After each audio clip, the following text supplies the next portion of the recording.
سلطان ملک شاہ اور اس کا دور حکومت۔ الپرسلان کے وصال کے بعد اس کا بیٹا ملک شاہ تخت نشین ہوا۔ آپ کے چچا قادر بن جعفری جو کرمان کے سلجوقوں کا حاکم تھا نے آپ کی تخت نشینی کو قبول کرنے سے انکار کر دیا اور خود طالب تخت ہوا۔ ہمدان کے قریب چچا بھتیجا میں خونریز معرکہ ہوا۔ قادر کو شکست ہوئی اور وہ میدان جنگ میں کام آیا۔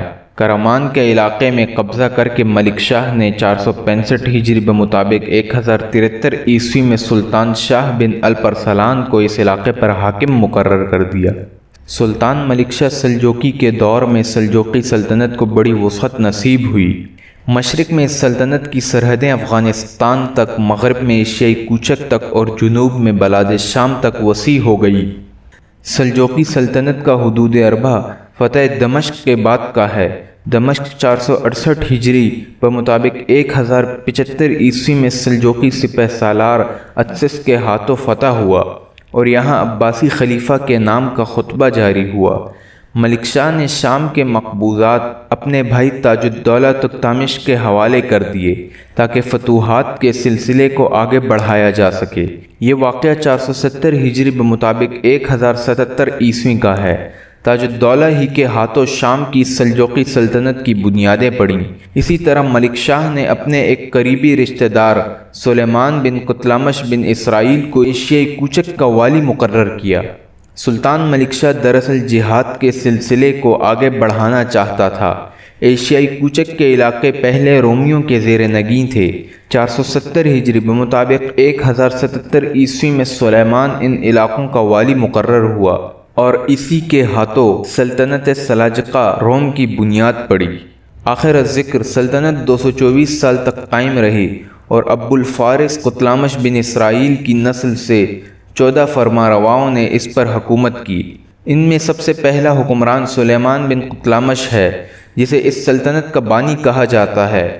سلیمان نے 470 ہجری بمطابق 1084 عیسوی کو انطاکیہ فتح کیا۔ 480 ہجری 1087 عیسوی میں اس کے بیٹے داؤد نے قونیہ فتح کیا اور اسے اپنا پایہ تخت بنایا۔ قونیہ ایشیائی کوچک کا خوبصورت ترین اور امیر ترین شہر تھا۔ سلجوقیوں نے اس شہر کو بازنطینی مسیحی شہر سے سلجوقی اسلامی شہر بنا دیا۔ 700 ہجری 1300 عیسوی میں یہ سلطنت منگولوں کے ہاتھوں فتح ہوئی اور بعد میں دولت عثمانیہ کے قلمرو میں شامل ہو گئی۔ سلاجقہ روم ایشیائی کوچک کو ترکی اور سنی ریاست بنانے کی شدید خواہش رکھتے تھے۔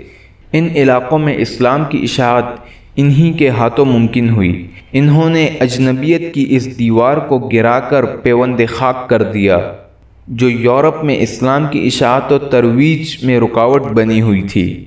ملک شاہ کے دور حکومت میں اگرچہ اس سلطنت کو کافی تقویت حاصل ہوئی لیکن اس کے باوجود سلجوقی سپہ سالار اطسس شام اور مصر کے علاقوں کو متحد کرنے میں ناکام رہا۔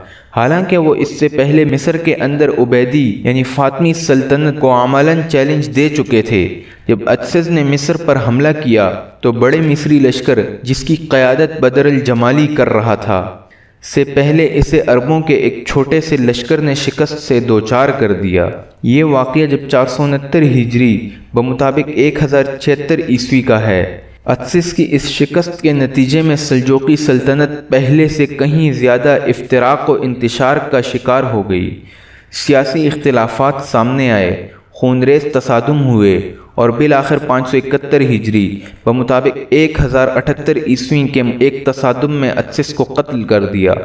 اس طرح ملک شاہ عباسی خلافت کو اپنی خاندانی سلجوقی سلطنت میں تبدیل کرنے میں کامیاب نہ ہوا، جبکہ وہ 480 ہجری بمطابق 1087 عیسوی میں اپنی بیٹی عباسی خلیفہ مقتدی کے نکاح میں دے چکا تھا۔ اس خاتون سے عباسی خلیفہ کا بیٹا بھی ہوا۔ ملک شاہ نے اپنی دوسری بیٹی بھی عباسی خلیفہ کے نکاح میں دی لیکن خلافت اپنے نواسے کے قبضے میں نہ دے سکا۔